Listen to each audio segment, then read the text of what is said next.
ಎಲ್ಲರಿಗೂ ನಿಸರ್ಗ ಕ್ರಿಯೇಷನ್ಸ್ಗೆ ಸ್ವಾಗತ ಕೋರುತ್ತಾ, ಸ್ವರಗಳಿಗೆ ಯಾವ ಯಾವ ಗುಣಿತಾಕ್ಷರಗಳು ಬರುತ್ತೆ ಅಂತ ನೋಡೋಣ.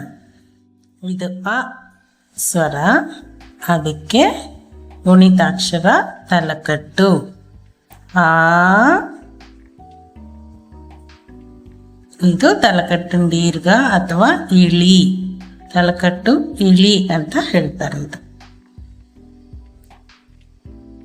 ಈ ಗುಡಿಸು,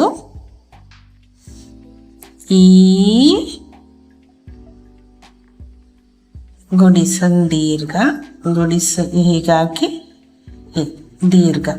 ಇದು ದೀರ್ಘ ಅಂತ ಹೇಳೋದ್ರಿಂದ ಕನ್ಫ್ಯೂಸ್ ಮಾಡ್ಕೊಂಡೇ ಇರೋದಕ್ಕೆ ಇದನ್ನ ಇಳಿ ಅಂತ ಹೇಳ್ಬೋದು. ತಲಕಟ್ಟು ದೀರ್ಘ ಅಂತ ಹೇಳ್ಬೋದು ಅಥವಾ ಇಳಿ. ಆ ತಲಕಟ್ಟು, ಆ ಇಳಿ, ಈ ಗುಡಿಸು, ಈ ಗುಡಿಸು ದೀರ್ಘ,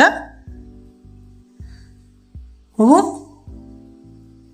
ಕೊಂಬು, ಊ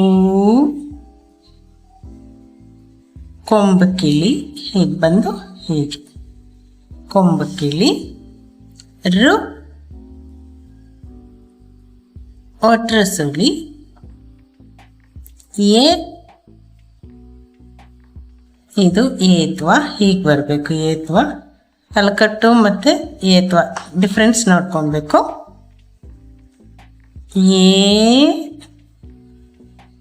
ಏತ್ವೊಂದು ದೀರ್ಘ, ಏತ್ವೊಂದು ದೀರ್ಘ ಅಂತ ಇದಕ್ಕೆ ಹೇಳ್ತೀವಿ. ಏತ್ವ ಜೊತೆಗೆ ಒಂದು ದೀರ್ಘ. ಐ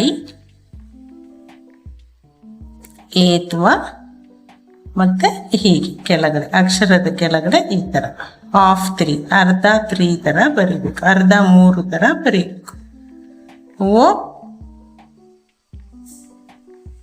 ಏತ್ವ ಕೊಂಬು ಕಿಳಿ, ಓ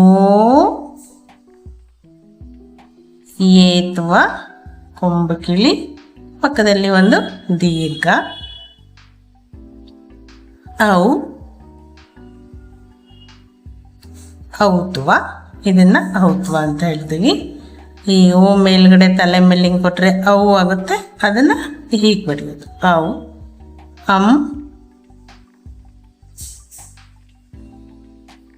ಒಂದು ಸೊನ್ನೆ, ಆಹಾ, ಒಂದ್ರ ಕೆಳಗಡೆ ಒಂದು ಚಿಕ್ಕದಾಗಿ 2 ಸೊನ್ನೆ, ಇದು ಆಹಾ ಆಗುತ್ತೆ. ಸೊ ಒಂದು ಸರಿ ಹೇಳ್ಬಿಡೋಣ ಫಾಸ್ಟಾಗಿ.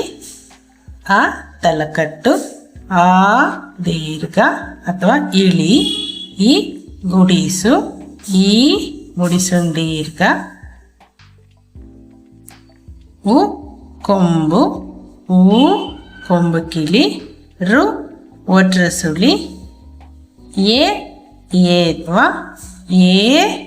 ಏತ್ವ ದೀರ್ಘ, ಐ ಐತ್ವ, ಓ ಔತ್ವ, ಓ ಓತ್ವ ದೀರ್ಘ, ಔ ಔತ್ವ, ಒಂದು ಸೊನ್ನೆ, ಆಹಾ 2 ಸೊನ್ನೆ.